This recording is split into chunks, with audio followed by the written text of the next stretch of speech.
10월 25일 월요일입니다. 오늘 묵상하고 나눌 본문은 출애굽기 37장 1절부터 29절입니다. 오늘 본문은 그 성막의 기구들을 만드는 설명이기 때문에 좀 복잡하고 치수 말하고 재료 말하고 이런 거기 때문에 그냥 읽으면 아주 복잡하고 아주 양도 많고 그렇습니다. 그런데 이것도 아주 단순하게 생각하셔야 돼요. 아주 단순하게 언약궤, 하나님이 임재하시는 장소인 언약궤는 이렇게 만들었구나. 또 떡을 차려놓는 상은 이렇게 만들었고, 그거를 비추는 등대는 이렇게 만들었고, 향을 피우는 향단은 이렇게 만들었구나. 향은 이렇게 만들었고, 향을 태우는 기름은 이렇게 만들었구나. 이렇게 단순하게 이해하시고, 그 기구들이 나타내는 의미가 뭔지를 이렇게 아는 게 중요합니다. 자, 그러면 부살렐과 오홀리압 그리고 많은 지혜 있는 기술자들이 어제 성막의 골격, 그러니까 기둥과 벽을 만들고 성막의 덮개 4겹으로 이렇게 덮었다고 했습니다. 그러면은 성막의 골격하고 천막을 덮음으로써 성막 전체가 다 만들어진 거예요. 이제는 그 성막 내부에 이제 갖다 놓을 기구들을 만들어야 되죠. 기구들. 그 기구들을 오늘 만드는 얘기인데, 그 기구들을 만드는데 모두가 다 자기 멋대로 만들 게 아니라 하나님이 명령하신 명령대로, 보여주신 모양대로 만들었다. 이제 이게 중요합니다. 그래서 우리가 성막은 하나님 만나는 장소잖아요. 하나님 만나는 장소라는 말은 예수 그리스도이고, 그것이 하나님 나라고, 그리고 또 그것이 곧 교회 공동체예요. 그러므로 이 교회 공동체는 마음대로 우리 멋대로 교회 공동체가 세워지는 게 아니에요. 세워지면 안 돼요. 교회 공동체는 하나님의 말씀대로 만들어지고 세워져야 돼요. 하나님 나라는 하나님의 말씀대로, 언약의 말씀대로 이루어지는 곳이에요. 자, 그러면 이런 기본 속에서 먼저 본문 그 1절부터 9절, 1절부터 9절은 언약궤를 설명하는 겁니다.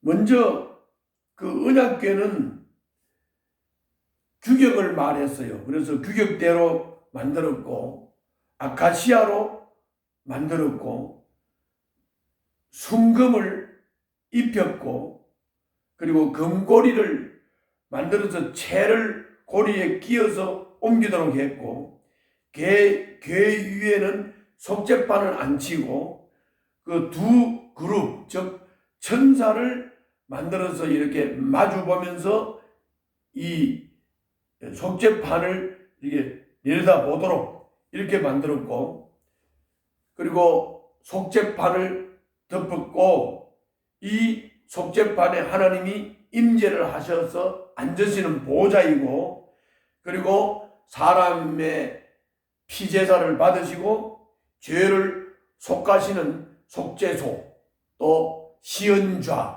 은혜 베푸시는 곳, 이런 곳이 바로 언약궤입니다. 언약궤 안에는 두 정거판이 있었고, 그 위에 속죄소, 조금 전에 말씀드린 대로 속죄판, 속죄소가 있었고, 거기에 하나님이 임재하셔서 하나님의 말씀을 따라 다스리고, 그리고 그 말씀에 근거해서 은혜를 베푸시는 바로 시언좌, 은혜 베푸는 자리이기도 해요. 우리들에게 언약궤와 속죄소, 언약궤와 속죄소는 뭡니까? 하나님의 말씀. 속죄소는 우리들의 피제사를 받으시고 죄 용서를 선언하는 곳, 그것이 곧 언약궤요. 그것이 곧 시언좌요. 그것이 곧 속죄판이다. 그런데 이것이 지금에는 예수 그리스도 그분이에요. 그래서 예수 그리스도 그분께서 우리를 속죄를 받을 수 있도록 피를 드렸고 또 은혜를 베푸시는 바로 시언소가 되시고 그렇습니다. 그래서 오직 예수 그리스도를 통해서 우리는 생명을 얻고 예수 그리스도 안에서 하나님 나라 백성이 될 수 있고, 그래서 우리는 예수 그리스도 안에서 속죄의 은혜, 그리고 예수 그리스도 안에서 성령의 역사하심으로 말씀의 다스림, 그리고 하나님의 백성으로서 주님을 바라보고 주님의 다스림을 받는, 주님의 인도를 받는 그런 백성이 되었다. 언약궤 예수 그리스도, 그분이 속죄와 은혜를 베푸시는 분, 말씀으로 우리를 다스리시고 인도하시는 분, 성령으로 우리를 다스리고 인도하시는 분이시다 하는 겁니다. 그 다음에는 10절부터 16절에는 이제 그 떡을 차려놓는 상, 그 상이 나오는데 그것도 마찬가지로 구경 설명을 하고, 상 위에 둘 대접이라든지 종지라든지 병이라든지 잔이라든지 이런 걸 다 순금으로 만들었고, 이스라엘의 12지파를 상징하는 12개의 빵을 그 상에다가 차려놨다 하는 설명입니다. 요거는 우리들에게 뭘 말하고 있느냐? 주님께서 우리들의 양식을 공급하신다 이런 뜻입니다. 그 다음에는 17절부터 24절에는 등잔대를 설명하고 있어요. 이 등잔대는 떡을 차려놓는 떡상 맞은편에다가 등잔대를 두는데, 이 7가지 가지가 있고 그 각 가지마다 꽃 모양, 복숭아 꽃 모양의 등잔이 있고, 이거 다 순금으로 제작이 됐다. 그래서 이 등잔대는 생명의 빛을 비추는 영적 의미를 가지고 있어요. 자, 아까 떡상을 차려놓는 것은 하나님께서 우리들의 모든 영육간의 필요를 채우시는, 공급하시는 분이 하나님이시다 하는 게 떡상이고, 등잔대는 하나님이 곧 생명의 빛이다 하는 뜻입니다. 그 다음에 이제 25절부터 29절은 분향단입니다. 분향단. 이 분향단은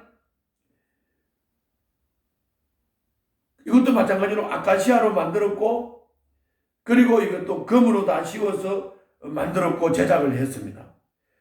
그리고 여기에다가 이제 향을 피우기 위해서 기름과 향을 제조하는 설명이 나옵니다. 그것이 25절부터 29절입니다.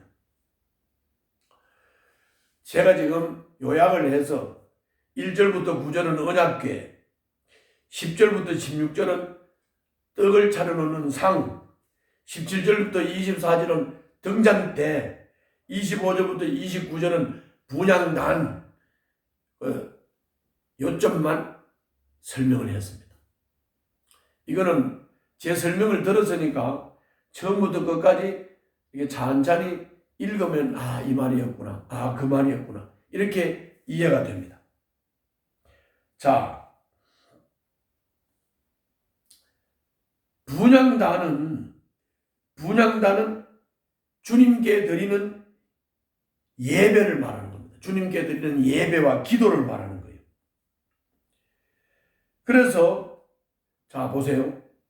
빵은 공급하시는 하나님, 등장되는 빛이신 하나님, 그 다음 이제 금양단은 우리가 드리는 예배와 기도가 향으로 하나님에 바쳐지는 것, 이거를 이 성막을 통해서 모형적으로 설명을 다 하고 있는 거예요. 그래서 언약궤를 만들어서 지성소에다가 배치를 하고, 떡상을 만들어서 배치하고, 등장대를 만들어서 배치하고, 그리고 향단을 만들어서 배치를 했어요. 그래서 성막 안에 들어갈 기구들이 다 만들어져서 배치가 되는 거죠. 배치가 되는 겁니다. 그곳에는 항상 빵이 있었습니다. 우리들의 피로가 공급된 거죠. 그곳에는 항상 빛이 있었습니다. 등잔대에서 빛을 비추는 거죠. 그곳에는 항상 향이 있었습니다. 그곳에는 예배와 기도가 있었던 것이죠. 그리고 언약궤에는 하나님이 임재하고 계십니다.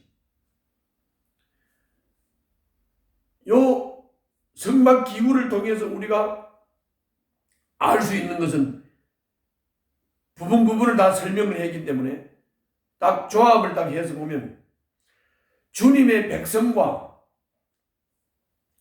하나님의 교제가 끊어지지 않고 이루어지는 것을 여기서 보여주는 거예요.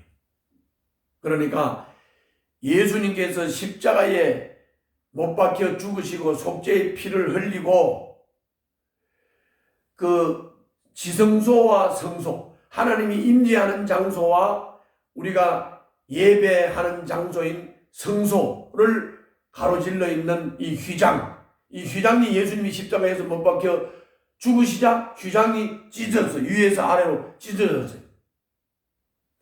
이 휘장이 찢어졌던 말은 하나님과 우리가 드리는 기도와 예배가 서로 하나님과 직접 통하게 됨으로써 우리가 주님과 항상 교제가 이루어지는 것을 보여주는 것입니다.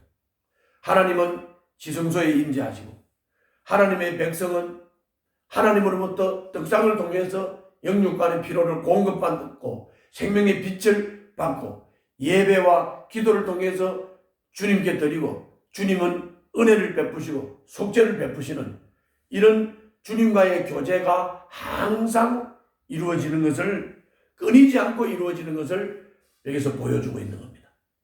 그러므로 오늘 이 성막을 통해서 우리가 주님과의 교제가 예수 안에서 이렇게 끊이지 않고 매일 이루어지는 그런 여러분과 제가 될 수 있기를 바랍니다. 기도하겠습니다. 제 생명의 빛과 제 삶의 공급자이신 주님을 항상 찬송하며 주님과 교제하며 주님의 다스림과 주님의 인도를 받는 저와 여러분들이 되게 하여 주시옵소서. 예수님 이름으로 기도하옵나이다. 아멘.